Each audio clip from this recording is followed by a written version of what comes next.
Funk. Donna, are you out there? And Mackenzie Schulte. I think they're right in there. Tremendous. Yeah, they actually know how to turn the computer on and all that crap. So that's wonderful.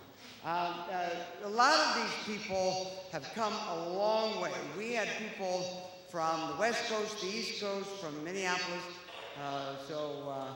It's really, really heartening to see them take the effort to do this, all at their own expense. So it's very good. Now let's welcome our next one. Hang on. You should see some of these people actually know these names. They memorize them. They do a wonderful job. That wouldn't be me. Steve, so from Evergreen, Colorado, next size 16 and a half, Steve Young. Let's hear it.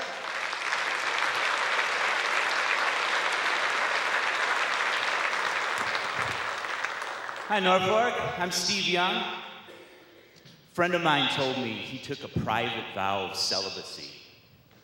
I know, I guess he was bragging. I said, that's nothing. I took a public vow of celibacy in a church, wearing a tuxedo. I didn't even know I was doing it at the time. Actually, I broke the vow that night, but I've been pretty good since. So my wife, to her credit, went and saw someone about her libido, and the doctor gave her a testosterone shot, which is supposed to help. I'd never heard of this. I guess it worked, but now all she wants to do is arm wrestle and shave her back. And there have been other subtle changes. She won't stop and ask for directions. She leaves the toilet seat up, which is weird. And there's no cuddling. So we have a good marriage, I guess, but it's really more of a prison marriage at this point. And I'm the wife. So I have 3 children. Thank you for that rousing indifference there. Your progeny will find you, trust me.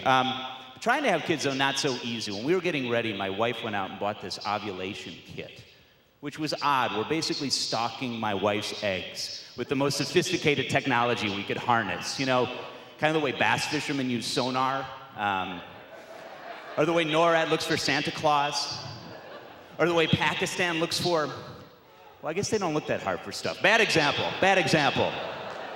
But we tried everything, every gizmo. At one point, we'd have her ovaries wear a wire while 2 guys sat outside in a van listening. That didn't work either, but we did help catch John Gotti. So, with lots of kids, though, come lots of pets. And this weekend, we actually had a pet funeral. Thank you. People ask me, Steve, why do you have pet funerals? I think it's obvious. As a parent, I want to show my kids how to throw a good funeral. That's just self-interest talking. I have these visions of them putting me in a giant Ziploc baggie somewhere and just looking for a big toilet. You know, when my son says, I thought you were feeding him. I don't want you to go down like that. Fortunately, with the internet, not so hard to find a suitable pet ceremony. Apparently, my son's beta fish was Episcopalian. Which is weird because we named him Sir Thomas More, and we lost a gerbil that was a Viking, so we had to go to the rec center pool for that ceremony. They were not happy. And we lost a bunny rabbit that was a Muslim. It's actually kind of a sad story. She was an adulteress, so we had to stone her to death. But, hey, rules are rules, right? So, but this winter, we lost my daughter's tree frog, and the ground was still frozen. So my wife says, why don't you just pop it in the freezer for now, and we'll wait this thing out. I thought, okay, but a few weeks later, we lose a hamster, and it just wasn't a good day for any of us, including the hamster, I'm guessing. So into the freezer he goes. And this continues for a while, pet after pet, to the point where there's really no day you feel like spoiling with what would have to be a mass burial at this stage. That's when I turn to my wife and say, honey, I'm not so sure we're showing our kids how to be caring, responsible pet owners, so much as teaching them how to be a good serial killer. It's like we're running a homeschool for sociopaths. I know that's redundant. So, I'm not a great parent, as many of you have concluded independently, and I don't blame you for that. It's so hard, though. I'm watching football with my 11-year-old son, and that commercial comes on. You know the one with an older fellow in a bathtub, right? And next to him in another bathtub is his wife or nurse or caregiver. They never really specify. There they are, right? Two older naked people in two bathtubs perched at the top of a hill. My son says, "Daddy, are they gonna race?" I said, well, there'll be some sweating and some panting, but no, it's not really a race. Actually, the goal is to finish at the same time. But then the side effects guy comes on, and he warns that for conditions that last more than 4 hours, one should consult a physician.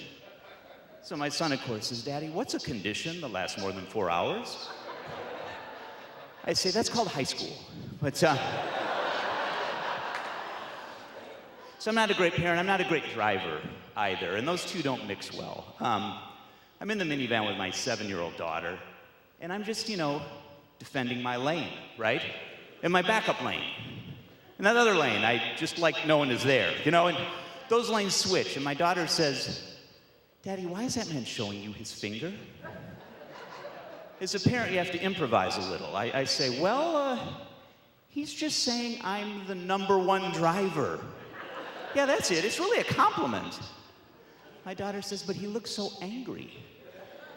I say, well, I think he wanted to be the #1 driver. My daughter thinks about this for a minute. She's so sweet. She says, well, should I compliment him?